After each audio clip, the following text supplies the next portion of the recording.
I don't know. I'm surprised. Maybe I'm not surprised. I don't know what the hell to make out of it exactly.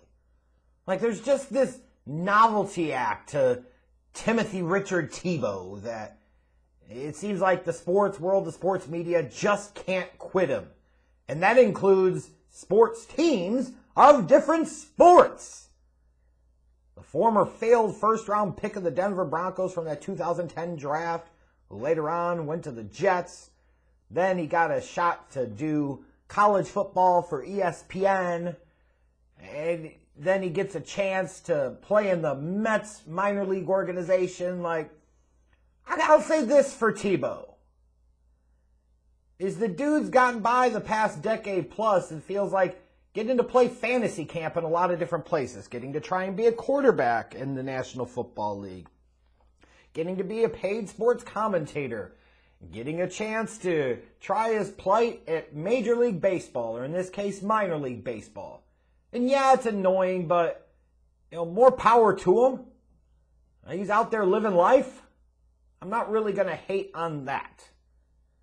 But as you can imagine, it probably caught a lot of people off guard when it was announced that the Jacksonville Jaguars were going to sign Timothy Richard Tebow to a one-year contract and try to play him at tight end. People are saying, has Urban Meyer flipped his ever-loving fucking mind? What the hell is Jacksonville doing here? This screams publicity stunt. This screams desperation. This screams nepotism and a whole bunch of other crap. And let's be clear here. For the record, it does. It absolutely does. It screams of all of that. This is a guy that's never played tight end at the college or professional level. Tebow is going to be 34 fucking years old in August. It's been years since he played in the National Football League. He's just coming off of a run where he ultimately didn't make it in Major League Baseball. You're bringing him into a situation for an organization that desperately needs buzz, kind of a local hometown type of kid here. So of course, this screams of desperation. Of course, this screams of attention seeking. Of course, because his old college coach, Urban Meyer, down at Florida, is now the head coach in Jacksonville, this screams of some form of buddy system and nepotism too, and all of that. You can't deny that. All of that is absolutely true. And look, I think Tim Tebow personally, just my perspective, my opinion, comes across as kind of phony. I think he comes across as a D-bag at times. And if anybody knows about coming across like a D-bag, it's me. So, pot, meat, kettle, yes. But it takes one to know one is the point that I'm getting at. My D-bag detector that is built in internally can sniff out and detect other D-bags. But I just don't get where there's all of this big uproar about this. There was all this kind of like semi-outrage about this. Like, yes, it screams of those things that I talked about earlier. That's absolutely true. But let's think about a few other things. When you talk about buddy system and nepotism, let's be clear, in the sports world, in the business world, the working world, relationships matter. They absolutely matter. You'll hear in the working world about the importance of building and growing and cultivating and nurturing and managing and navigating your network. Those are truly important, vital skills. Oftentimes more important than the actual skills that you have for the job that you're either doing or that you want to do next. That's not the power that you need. The power that you need is the advocacy of those that will talk about you in the right ways when you're not in the room. So who are we to begrudge Urban Meyer as he gets this head coaching opportunity to sit there and bring in somebody that he trusts, somebody that he knows, somebody that helped him reach the heights of college football, someone that validated many things during his college career?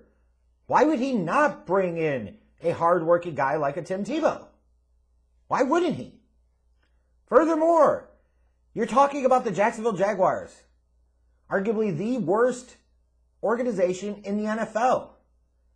They finished 1-15 for a reason last year, to get that number 1 overall pick to then draft Trevor Lawrence. And that wasn't just because they intentionally tanked, which they did. It was because their talent was so poor across the board on both sides of the ball that they could be in a position to tank and get the number 1 overall pick in order to get Trevor Lawrence. So they were a bad team, a really, really bad team.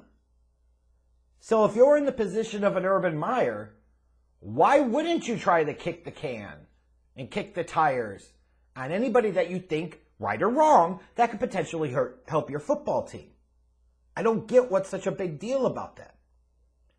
And if he's turning to somebody that he's worked with in the past, somebody that he trusts, even though it smacks in the face of all types of logic, it's his job on the line at the end of the day. Like, you got to go down with your decisions.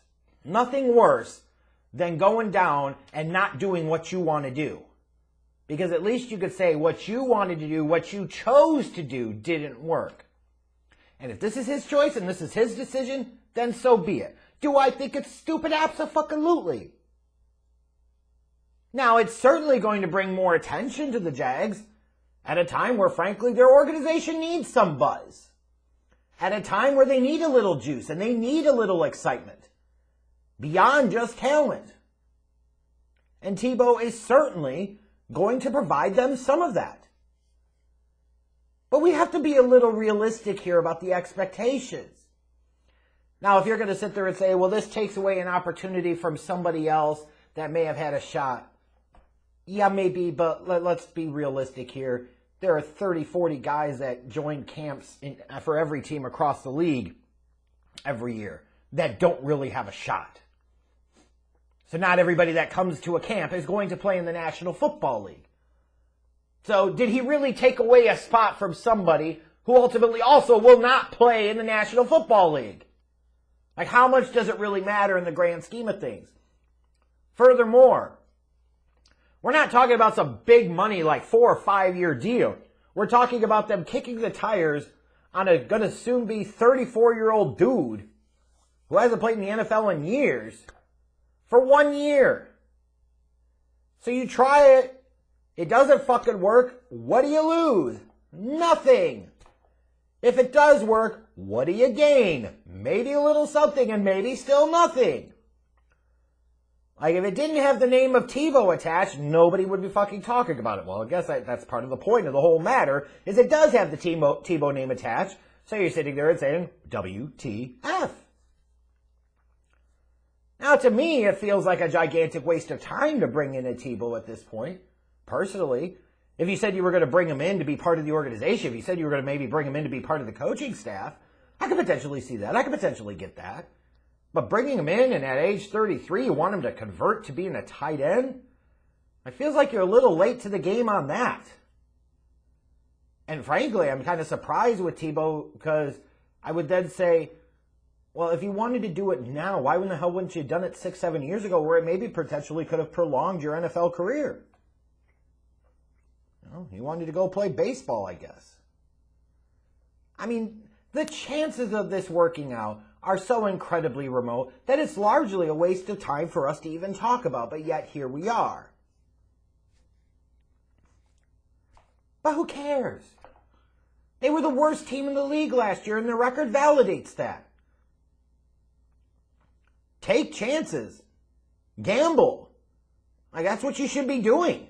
It's not like you're bringing him in to compete with Trevor Lawrence. It's not like you're bringing him in, you would hope to God, to back up Trevor Lawrence or anything like that. You're not trying to take away the attention from Trevor Lawrence. If anything, you could say this is a bit of a sleuthy move to bring in a Tebow who's going to take away some of that attention and energy and focus from Trevor Lawrence to alleviate some of the pressure, because at least in mini camps and training camp, etc., Tebow's gonna fucking take away some of that attention.